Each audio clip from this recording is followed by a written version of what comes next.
उसमें विराट कोहली सा एटीट्यूड नहीं है, उसमें हार्दिक पांड्या वाला स्वैग भी नहीं है, उसका स्वभाव पुजारा की तरह शांत भी नहीं है। तो आखिर उसमें ऐसा क्या है कि वो भारत का नया नटराज बन गया, उसे 360 डिग्री कहा जाने लगा? क्यों हर तरफ सूर्या सूर्या गूंज रहा है?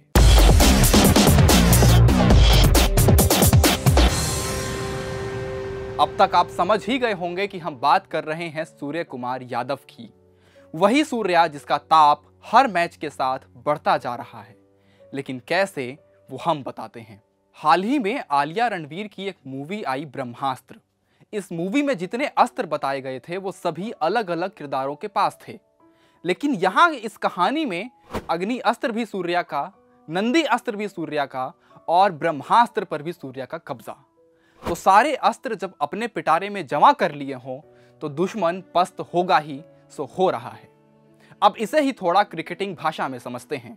हो सकता है पुल शॉट का इस्तेमाल रोहित शर्मा सबसे बेहतर करते हो सकता है फ्लिक में विराट कोहली जैसा कोई ना हो सकता है कवर ड्राइव में केएल राहुल ने अपना नाम चमका रखा हो, थर्ड मैन पे खेलने में मैक्सवेल उस्ताद हो सकते हैं, तो विकेट के पीछे मारने में तिलक रत्ने दिलशान ने अपनी पहचान बनाई।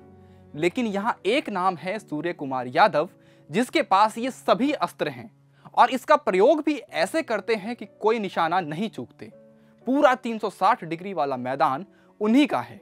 सूर्या को रोकने का बस एक ही तरीका है कि उन्हें आउट कर दो। अभी तो सूर्या का डेब्यू हुआ था 2 साल पहले, जिसमें आधा समय तो कोरोना खा गया, लेकिन इस बैटर को देखकर लगता है मानो दशकों से टीम के साथ हूं। देखते ही देखते टी20 में सबसे कम गेंदों में 1000 रन पूरे करने वाले खिलाड़ी बन गए। एक कैलेंडर ईयर में सबसे ज्यादा टी20 रन बनाने वाले भारतीय बल्लेबाज बन गए। एक कैलेंडर ईयर में दुनिया में सबसे ज्यादा अंतरराष्ट्रीय टी20 छक्के मारने वाले बल्लेबाज बन गए, जिनका स्ट्राइक रेट हर मैच के साथ ऐसे बढ़ रहा है जैसे चुनावों के बाद भारत में पेट्रोल डीजल के दाम बढ़ते हैं। अभी ही उनका स्ट्राइक रेट 170 से ऊपर का है। सामने चाहे स्पिन हो या तेज गेंदबाज, गेंद मैदान के बाहर निकलते देख लगता है नासा का कोई रॉकेट लॉन्च हो रहा हो।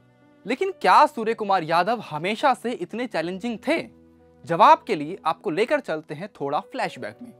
सूर्या की परवरिश मुंबई में हुई। उनके पिता भाभा एटॉमिक रिसर्च सेंटर में इलेक्ट्रिकल इंजीनियर थे। उनके करियर में 10, 20 और 30 का बड़ा महत्व है। कैसे, वो मैं बताता हूँ। सूर्या सिर्फ 10 साल के थे जब उनके पिता ने उनका दाखिला एक लोकल क्रिकेट कैंप में करवा दिया, लेकिन उन्होंने क्रिकेट को सीरियस लेना शुरू किया दिलीप वेंगसरकर क्रिकेट अकेडमी से, जहां से उन्होंने मुंबई में एज ग्रुप क्रिकेट खेलना शुरू किया। 20 साल की उम्र में यानी 2010 में उनका रणजी में डेब्यू हुआ। और जानते हैं पहले मैच में जब वो मैदान पर गए तो उनके सामने कौन बल्लेबाजी कर रहा था? मौजूदा भारतीय टीम के कप्तान रोहित शर्मा। इस मैच में सूर्या ने 73 रनों की पारी खेली और टॉप स्कोरर भी रहे। इसके बाद अगले ही साल 2011-12 के रणजी सीजन में 754 रन जड़कर मुंबई की टीम में अपनी जगह पक्की कर ली। आईपीएल 2012 में ही मुंबई इंडियंस ने उन्हें खरीद लिया। सूर्या इसमें अपने पहले ही मैच में 0 पर आउट हो गए। इसके बाद पूरे सीजन कोई और मैच उन्हें नहीं मिला। 2013 में वे आईपीएल नहीं खेले। 2014 से 2017 तक उनके कुल आईपीएल रन थे 164, 157, 182, 105, यानी फ्लॉप नहीं सुपर फ्लॉप। लेकिन फिर 2018, 19 और 2020 में मानो चमत्कार हो गया। सूर्या ने इसमें 512, 424 और 480 रन बना दिए। 2018 के आईपीएल में वो सबसे महंगे अनकैप्ड खिलाड़ी बने जब एमआई ने उन्हें 3.2 करोड़ रुपए में खरीदा। आईपीएल से चमकने के बाद 30 साल की उम्र में उनका भारतीय टीम में डेब्यू हुआ। बस तब से ये सूरज आसमान में चढ़ता ही जा रहा है और हर तरफ अपनी चमक बिखेर रहा है। एक पल को आप सब्जी बिना नमक के खा लें, लेकिन किसी क्रिकेटर का करियर बिना विवाद के खत्म हो जाए, ये कैसे संभव है? तो विवादों में भी सूर्या पीछे नहीं है। आईपीएल 2020 में सूर्य कुमार यादव को विराट कोहली लगातार स्लेज कर रहे थे। सूर्या ने उस मैच में विराट कोहली को ऐसे घूरा कि उनका रिएक्शन जमकर वायरल हुआ। हालांकि बाद में उन्होंने बताया कि उन्हें घूरने में काफी डर लग रहा था, लेकिन खुद को निडर दिखाना वहां जरूरी था। डोमेस्टिक में यादव की फिटनेस कोच के लिए हमेशा सरदर्द बनी रहती थी। रिपोर्ट्स के अनुसार वे 2014 में अपने साथी खिलाड़ी शार्दुल ठाकुर से भिड़ लिए थे।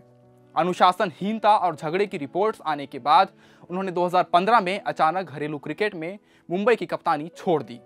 लेकिन आज हम जिस सूर्या को जानते हैं शायद वो इस सब से बहुत अलग है। उसमें परिपक्वता और आक्रामकता दोनों हैं। आज सूर्या अगर 360 डिग्री कहे जा रहे हैं तो इसमें सबसे बड़ा रोल उनकी प्रैक्टिस का है। जरा देखिए कैसे नेट्स में वो उन शॉट्स के लिए भी पसीना बहाते हैं जिसे क्रिकेट पंडित सबसे रिस्की बताते हैं। इसके लिए उन्होंने कड़ी मेहनत की। इसी मेहनत का नतीजा है कि वो बोल पाते हैं, मैं किसी भी नंबर पर बैटिंग करने में काफी फ्लेक्सिबल हूं। मैंने कोच कैप्टन को बोल रखा है कि आप किसी भी नंबर पर खिला दो। अंग्रेजी की एक कहावत है ना, स्काई हैज नो लिमिट्स। इस स्काई को खेलते देख बस यही कहावत याद आ जाती है, स्काई हैज नो लिमिट्स।